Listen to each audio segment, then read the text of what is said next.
Assalamualaikum warahmatullahi wabarakatuh. Ketemu lagi dengan Bagus Juan Maulana SKM dalam video tutorial program Kusta.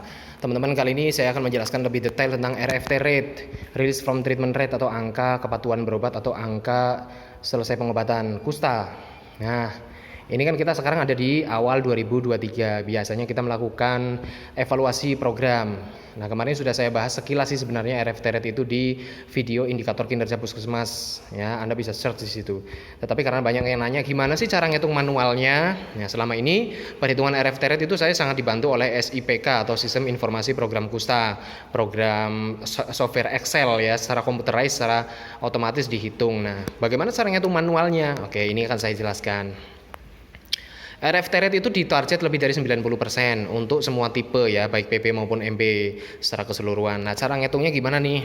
Nah, gini, kalau misalkan kita mau ngitung RFT rate tahun 2022, pastikan kita sekarang posisinya ada di setelah Desember 2022 ya, karena kayak contohnya detik ini kita ada di awal 2023. Jadi kalau belum selesai akhir tahun ini, maka kita nggak bisa ngitung RFT rate 2022. Oke, dan yang perlu dipahami, RFT rate tahun 2022 ini berarti tahun 2022 ini adalah tahun evaluasi kohort.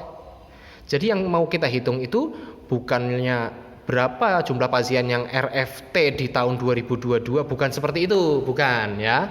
Kita menggunakan tahun 2022 ini adalah sebagai tahun evaluasi kohort. Nah, ini kan kohort orang pengobatan. Maksudnya gini loh. Tahun 2022 ini ditetapkan sebagai tahun evaluasi kohort karena pasien MP maupun PB sudah selesai masa pengobatannya. Setelah selesai masa pengobatannya kan di situ baru jelas apakah dia RFT, apakah meninggal, apakah ganti tipe, apa default dan sebagainya, ya kan? Makanya jadi kita fokusnya adalah pasien PB yang tahun 2021 ditemukannya dan pasien MB yang ditemukan tahun 2020, karena asumsinya kedua pasien ini sudah jelas status pengobatan terakhirnya itu seperti apa, apakah RFT atau tidak gitu. Kalau pasien PB itu sendiri ditemukan tahun 2021, dia masa pengobatannya kan 6 sampai 9 bulan.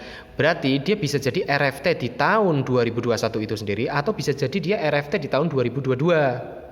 Misalkan dia ditemukan di akhir 2021, maka kan RFT-nya di tahun 2022. Nah, maka setelah selesai akhir di sini Desember 2022, boleh dong kita mengevaluasi pasien yang ditemukan tahun 2021 ini. Demikian pula pasien MB nih yang ditemukan tahun 2020, masa pengobatan pasien MB kan 12 sampai 18 bulan.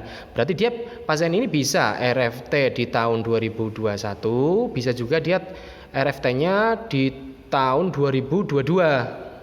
Seandainya misalkan dia ditemukan akhir 2020, maka dia kan RFT-nya bisa jadi di awal-awal 2022.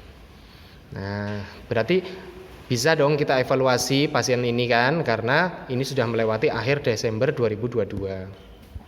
Gitu ya makna RFT rate dan mengapa tahun ini disebut tahun evaluasi kohort yang berjalan ini.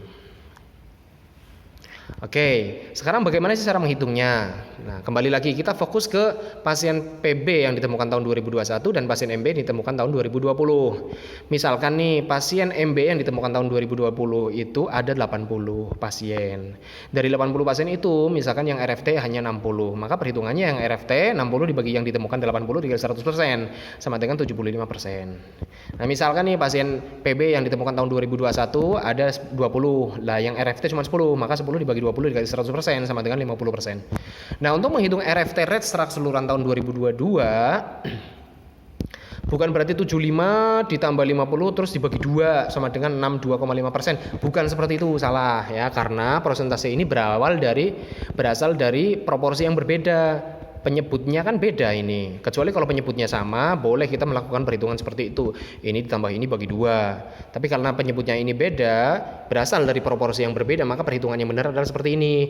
Pembilang ditambah pembilang, 60 ditambah 10 dibagi penyebut ditambah penyebut, 80 ditambah 20 sama dengan 70 per 100 dikali 100% sama dengan 70%. Begitu, semoga membantu. Terima kasih. Assalamualaikum warahmatullahi wabarakatuh.